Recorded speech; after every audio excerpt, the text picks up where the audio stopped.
如厕是一件非常私密的事情，每个人几乎每天都会做，短短几分钟尽情释放，让人变得焕然一新。对普通人来说，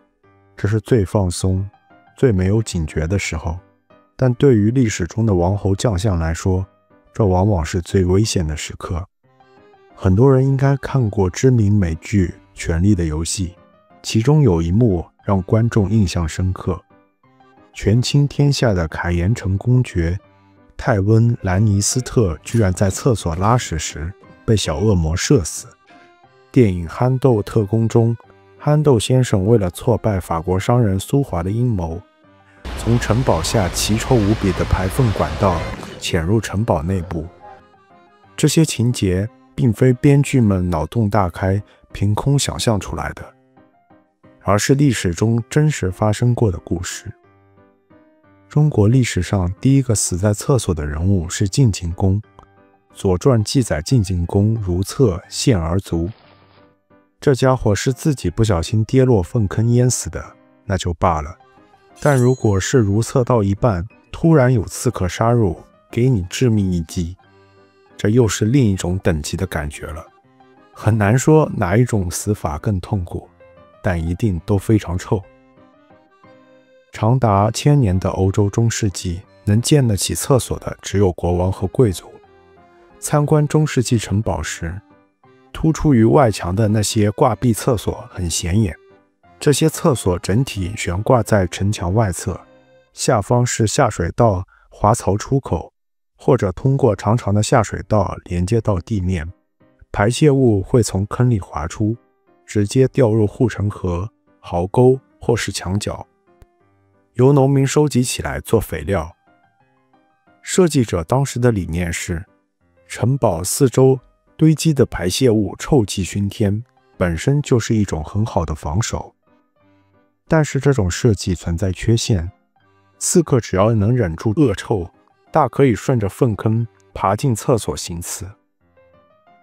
只要是人拉屎，绝不会身穿甲胄，也不会让卫兵围观。这是安保最脆弱的时刻，也是刺客暗杀的绝佳时刻。在欧洲历史上，死于厕所暗杀的贵族很多，甚至包括2个国王。第一个，英国国王爱德蒙，他的执政时期，宫廷内部权力斗争非常激烈。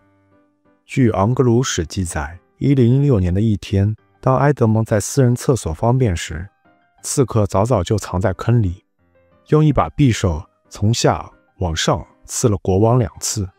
匕首留在了他的肠子里。埃德蒙重伤不治，26岁就命丧黄泉。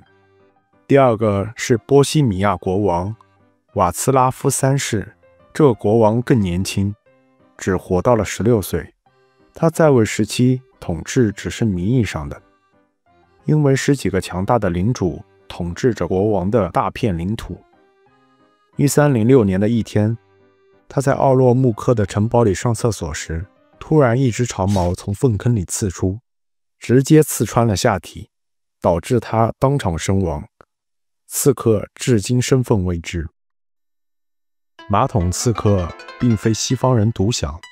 日本历史上也有一桩马桶军神的悬案。1577年，日本战国大名上杉谦信击败了如日中天的织田信长军，凯旋回到春日山城，准备第2年春天再度征伐。上杉谦信打仗很厉害，是著名的军神，史称越后之龙，是织田信长最忌惮的对手之一。但是第2年的3月，49岁的上杉谦信莫名其妙昏倒于禅寺便所内，并失去知觉，短短4天后离开了人世。关于他暴毙的原因，日本史上有很多种说法，有说因为饮酒过量而造成的脑溢血，有说他被信长派来的忍者暗杀，后者颇为流行。一些时代小说中描述到，信长派来了一个特别能忍臭的矮小忍者，他潜入城堡，钻进便所的粪坑里，只用一根吸管呼吸。终于等到上杉谦信到来，用短刀重创了上杉谦信。其实很多时候要猜测谁是凶手并不困难，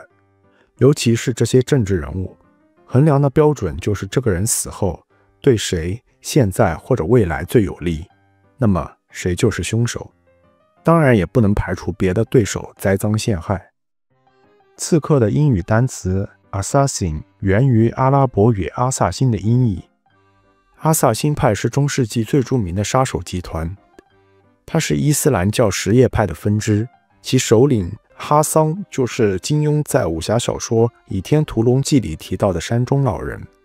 马桶刺客绝对是刺客群体中别树一帜的存在，必须要忍人所不能忍，在目标爆发的那一刻，自己也爆发，达到致命一击的效果。好了，关于马桶刺客的历史就介绍到这儿了，感谢您的收看。